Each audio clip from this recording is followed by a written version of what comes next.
So One for All is a great cookbook that you can get at Slimming World, and we're going to do one of the fantastic recipes, Swedish pork meatballs, everyone's favourite, and they're really easy to make. If you didn't want to make the meatballs and you wanted to have a cheat, you could just go and buy the Slimming World pork and beef meatballs. They're really easy and they're a really good substitute for this recipe if you couldn't be bothered to make them. So we've got 750 grams of lean pork mince in here. And when we say lean, it's got to be about 5% fat or less. I'm going to add in a chopped onion. With regards to the meat, it could be some chicken mince or turkey mince. They're really great. They'd work really well with tarragon. Or you could use lean lamb mince or beef mince. And again, rosemary or parsley you could throw in there. So it's a great adaptable recipe. That is 1 clove of garlic that is just finely chopped. And then I'm going to add in some salt and pepper. This is 3/4 teaspoon of salt and 1/2 teaspoon of black pepper. It's really important that you season it well, because otherwise you'll eat the dish and it'll be a bit bland. If you're worried about the seasoning, you could always roll up a little bit of it, fry it off and taste it and see what you want. But we know that this works well, so I'd follow that if I was you. Dill. Love dill. Now the dill looks like this, and all you need to do is sort of pick the fronds off and then you just chop that up. Or if you want it a bit more rustic, you can just sort of tear it up if you wanted. This is about 1/4 of a small pack, so chuck that in. But like I said, if you're using beef or lamb, I think coriander would also be delicious as well in this if you wanted.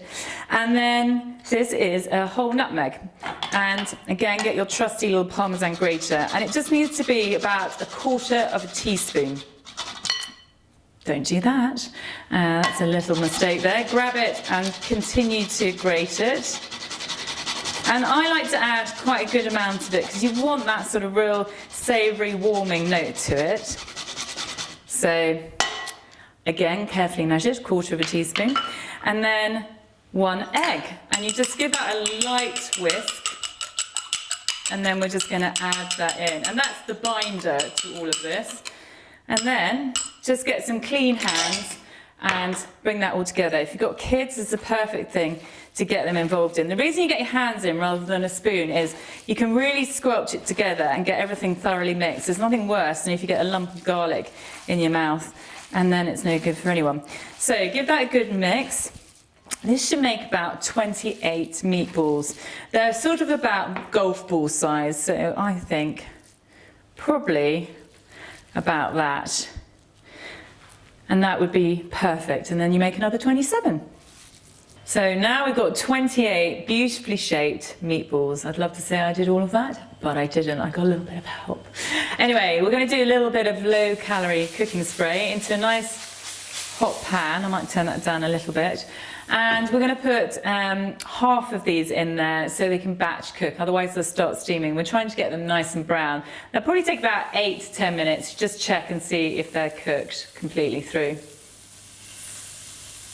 So we're just cooking off the meatballs, and I've done the first batch, and that's why we do batch cooking, so it doesn't steam, it really does brown up. And that's what you're looking for, a nice bit of colour, because that always adds a bit of flavour. So we're just going to remove those. And I'm just going to put a bit of foil over the top to just keep those nice and warm. Then, do not clean the pan out. This is where all the yummy flavour is. You want to just add a bit of water in there. That's 300 mils of water, and I'm going to turn it into stock essentially. Using this spatula, I'm going to just get all those yummy crusty bits up. That is what makes a really good tasty sauce. And then this is a chicken stock cube, and I'm just going to crumble that in. I do 1 to sort of 300 to 500 mils depending on what I want. And then I'm going to add in the other ingredients. And this is a teaspoon of tomato puree, so pretty easy to remember. A teaspoon of rosemary, fresh rosemary, don't buy dried rosemary, it's a bit like fingernails. And then this is a teaspoon of dark soy sauce, which gives it a lovely rich colour, and also that savoury umami flavour. It will really dial that up a bit more.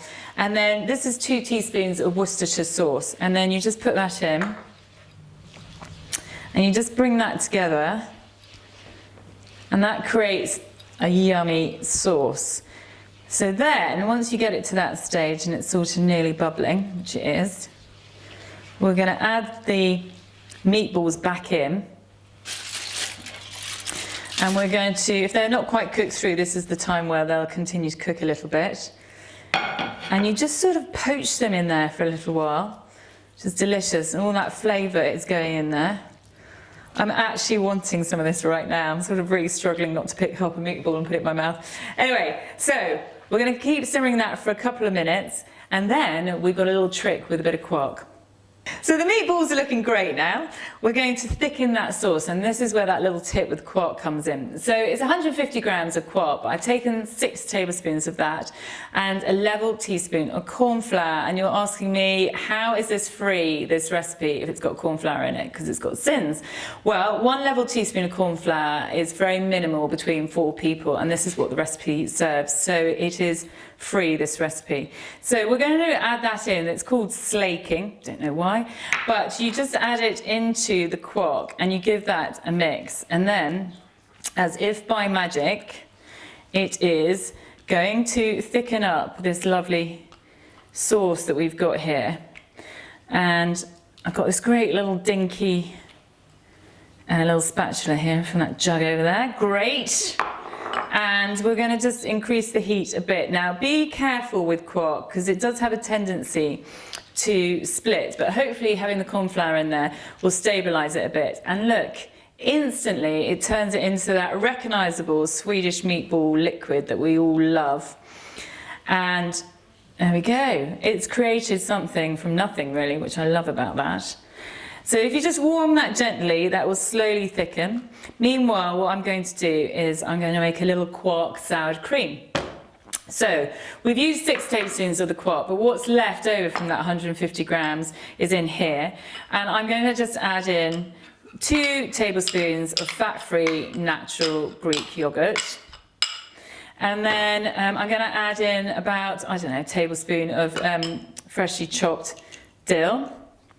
Again, if you were using the turkey and you'd use tarragon, this is when you'd add more tarragon in here rather than dill. And that is about half a teaspoon of paprika.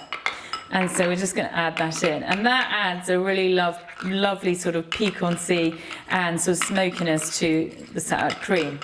Then all you need to do is go back to this, give that another quick stir, and that will... Oh, it already is thickening it up beautifully. Then we're just going to finish the dish off with lovely fronds of dill that you scatter into the pan. And this would be really lovely with things like tagliatelle, any pasta really, if I'm honest, and cauliflower rice. If you want to make cauliflower rice at home, just take a cauliflower, just whiz it up in a food processor and cook it like you would rice itself. You could also have this with lovely speed vegetables as well. To accompany it. It'd be delicious. So there we go. Just give that good season as well. I forgot to season it, but to season it up. But it should be okay really because we put a little bit of salt and pepper in there. And that is a perfect little dish.